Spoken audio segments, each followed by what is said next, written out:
Okay, qala ngebhuti. Yeah, ngiyabonga ithuba from uMelo Soul. Igama lami nguLwandiswa Thabo wakwaZungu usuka esigodini sawaceza phansi kwentaba. Abangaziyo bangazi ngoElikamsawa igama kodwa ngokwe-artist name nguBlack Moon Jr. and I branded myself back in 2022. Yeah, 2022. Ngisase high school qala i-music journey yami back high school kodwa ngangaminayo sure ukuthi ngifuna ukuba i-artist ngaleso sikhathi because I was looking kuyilokhu yami kuyimfundo zami zesikole ngaleso sikhathi leso. Then by the year 2023 ngamove to Varsity University of Zululand where I started doing a course accounting science, become accounting science. During the way ziningi izinto ezenzakalile. By the year 2023 I mean ngiqale khona ukubona ukuthi no, this is not who I am. Ngaqala ngarealize ukuthi lezi zinto engizenza la ayihambisani nami. Noma ngasho ukuthi ngazama ukufoster by the year 2023 by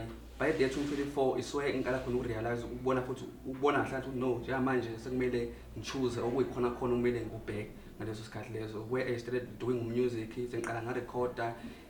2024 la ngiqale khona ukurecorda 2024 ingoma zami ngaqala ngalezi ingoma enginazo kulapha ku YouTube, Spotify, music kwami kodwa angisenza afropop ngaleso sikhathi ngakabe specific le gender sengiyenza njengamanje. Afropop amapiano yonke lento njengaleyo ngisebenza ngaleso sikhathi ngarelease. Then one of the guys bangifundisa ukuthi kumele usenze u-digital kit wenze zonke izinto njengalezo. Then during 2024 ngisese Varsity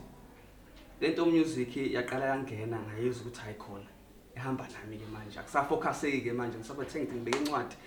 noma ithi ngiyizobona sincwadi ngiqale ngithi ngishona lapha kwe-keyboard ngiyacofa ngithi hayi ngizobuya ngithi mangibuye encwadini ithi ngiyayibukisisa kahle ngithi hayikhona akubukeki nangu umlungu uyasho ukuthi hayikhona uthi uyasho umlungu ngapha ukuthi hayikhona funda ndoda kodwa noma kunzima kunjalo ngazama ukuthi by the 24 October it was 16 October ngazama ukuthi ngiqayishe imithwalo yami manje no ngikhaya manje mina manje ngiyohlala nabazali ngibabone isikhathi engenza la ukuthi cha ayikho ngathi isinqumo ngabona ukuthi no vele i-decision ngithathe on my earliest age uma ngibuka iminyaka yami njengamanje I'm turning 21 this year kade ngithina nje manje 17 September unyaka kade ngithina nje I'm turning 21 years kulo nyaka lo. So ngoma ngibuka izinto ezenzakala ngani ukuthi lento egcine ngingenile yangena kahle vele iminyaka yami isahamba kahle. During the year 2024 one of the guys awasekhaya my cousins approached me bangitshela ngendonsa ukuthi since usula endonsa because awunakho uzokwenza next year awukabunayo sure ukuthi ufuna ukwenza ini kahle yebo. So nga decide ukuthi no ngoba ngihleli vele bathi mabe ngitshena same time ngatshela umama ngamfona mama ngifuna ukwenza ukuthi njengamanje vele sekunento specific to what music esekumele ngithathe bese ngiyapply to what yona yabo. Ngamtshela umama wathi okay uma ukuthi khona ukufikayo nje khwela phe kwakho uma uthi kuphasela ngalento ufuna ukuyenza njengamanje khwela phe kwami. Ekhaya ngivayile endlini the whole day. Nakhona mangiphumile ngizophuma ngemfuleni ngihlale the whole day futhi emfuleni ngizobuya mhlawumbe ngabo 7 ebusuku sengizohlala endlini. Nakhona mangihleli ngihleli amaphepha kugcwele indlu I'm writing music now and then ngiyabhala nje nawe kodwa ngingazi ukuthi ngingami understanding ekhaya ngathi mangifika bangisa on a traditional healer but no loyiwe lo ngoba vele siyahlanya bathi loyiwe lo kodwa mabefika ekhaya the only thing wathi umuntu mayefika umthandazi noma uyisangoma esafeke sakusona sokuqala ngoba aqala ngimthandazweni umthandazi sasangoma no unobizo khona ubizo kunento abafuna ukupha yona like ubungoma kodwa manje ayibona umgomo. Then ngafuna ukuyi-understand leyo nto le ngoba sengila indonza nje mangifika la indonza ngoDecember ngizoregister ngafika ngibamcimbi lapha ekhoneni wangitshela amafomu ngasekho wathi bathi angikhala ngona akwazi amafomu kanjani engasekho kodwa basiwe ngixhumanisa bathi sokufakela iform ugcwalise bese uyafika la ngaphakathi ekhaya. Ngagcwalisa ngifike ekhaya ngizama ukuthi ngilokhu njani ngiyiprinte bese ngiyi-scanner bese ngikwazi ngisend back to them ngoba lentombazana abantu abangineze ukuthi usine besebenza lapha ngaphakathi as a receptionist. So ngakwazi ukuyisendela yona ngoJanuary February lapho ngilindile phela ngithi ngifaka efonini ngihlele efonini mangilinde ukuthi ibe phone yafa ifone awu ngithi ayishobolo ke leli ibhadi but mawufi ifoni umama wazama ukuthi ayilungise wayilungisa screen then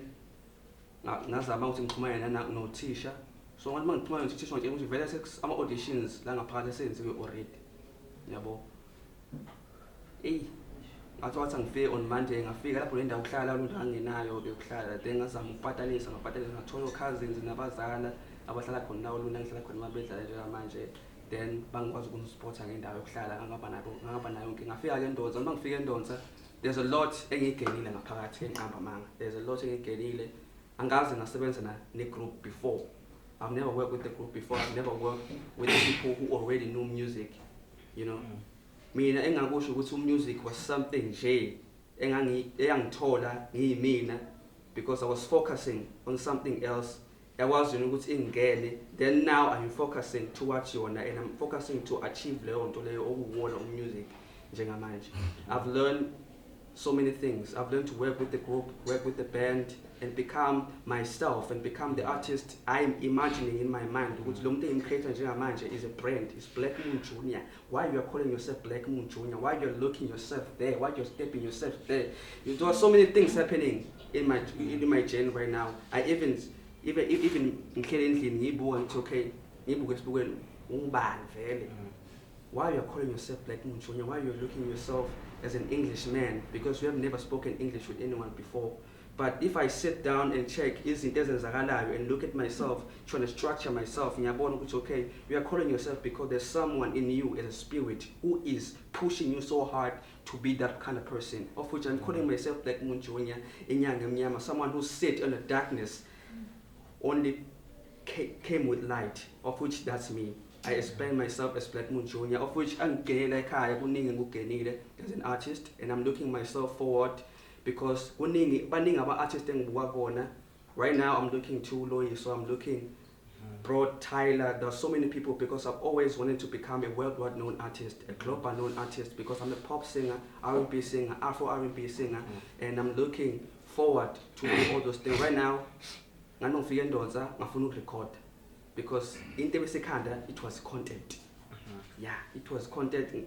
I even bought myself in iPhone sesevasithi I bought myself iPhone 13 ayibulala then I bought another one iPhone 7 bengiphethe njengamanje nansi iPhone 7 the only thing angicabanga it was a content that's the only thing I say can't okay njengamanje ufuna ukuyibona la how you supposed to be there if you don't have this awuna imali yokuthenga camera le engishutha njengamanje I don't afford the camera but I afford the iPhone ukwenza but njengamanje bengangabi nalo ulwazi ukuthi ngizoyisebenzisa kanjani iPhone uma ngisuka la ngizoyisebenzisa kanje the only thing was in my head was i-content uma ngifike ngamtshela futhi umelo solo ukuthisha the only thing engifuna njengamanje is a content I want to record I'm looking myself to be this person but njengamanje how am I supposed to become this person if I don't have these things right now I'm stucking on the same person I'm stucking on my same personality I'm not looking up to my brand as Black Moon Junior because I'm still stucking I didn't have this mentality of the mentality of having imali imali iyona esangilemazayo I don't have money to do all the things but uma sengithola information and everything like that ukuthi you need marketing strategies you need administration marketing all the things njengalezo promoting myself as an artist when ufuna ukuyibona ulapha how am I supposed to see myself there there are so many izinto engigenile ngafika ngafuna keyboard sengiyakhona ukugxoba lapha ama scales and everything like that singikwazi ukuthi mangifuna ukudlala and compose my own music myself I even compose my music if khona keyboard laba ngiyakhombisa ukuthi kwenziwa kanjani yabonga uculele ukuthi lo muntu lona kahle kahle uyacula that's the only thing he knows he can sing and become the person he wanted to become that's the only thing izinto engisale ekhaya kuzona njengamanje maybe I can say it's a performance self-performance I'm still lacking on my self-performance myself and understanding ukuthi le journey ngithathayo njengamanje is not just a journey but a journey edinga izinto applicable to what I'm doing uma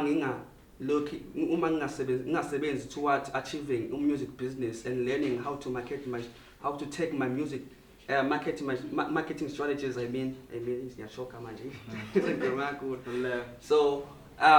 Music strategy wami ngiyakwazi ukubona sengikwazi ukubona ukuthi okay njengamanje nginekhala and njengamanje ngifuna ukurecorda kodwa manje ngizorecorda kanjani i-pop ngingabi nazo lezi zinto engiyidingayo. Into engiyifunayo njengamanje is management. That's the only thing I need is management. I won't say record labels but I need management. Yonke into engiyiphethe kule phone uma kuthiwa ngivulele ifoni yami la ngivulele yonke into ungafika ubone ukuthi there's a lot of music, there's a lot of lyrics, a lot of recording music la ifoni yami edinga ukukhishwa ngoba angikwazi ukuyikhipha manje ngingabi nayo knowledge noma ukuthi knowledge senginayo kodwa ngingakabi nayo informable information ezokwazi ukuthi uma ngiyikhipha ihambe ngale ndlela engiyifunayo same time. Yeah. I think the opportunity is over. Yeah, siyabonga.